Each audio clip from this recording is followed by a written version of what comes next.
Hi guys, good morning. Ito po yung aking garden. Ayan po, alubati at saka sili.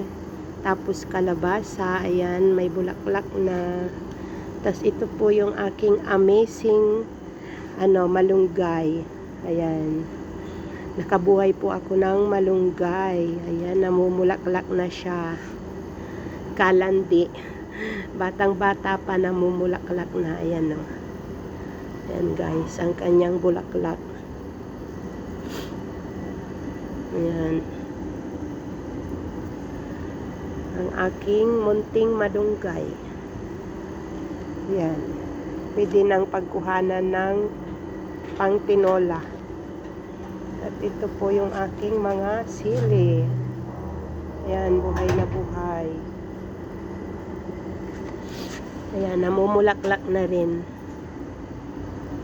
Mamumunga na rin siya. Ayan guys.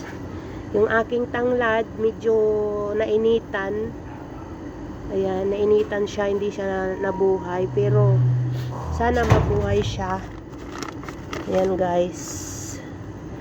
At ang aking kalabasa. Ayan, buhay na buhay. Ang aking kalabasa. Guys, ito may sili na ako. Ayan, buhay na ang aking sili, may bunga na. Kung sino man yung gustong magtanim ng alubati, ayan, marami akong binhi. Ayan, ayan, maraming buto. Ayan guys, ito tumubo na siya. Oh, alubati po yan. Tumutubo pala yung buto niya. Ayan. So, ito po ang ating mini garden. Ang aking malanding malunggay. Aga-aga, maliit pa, namulaklak na. Ayan.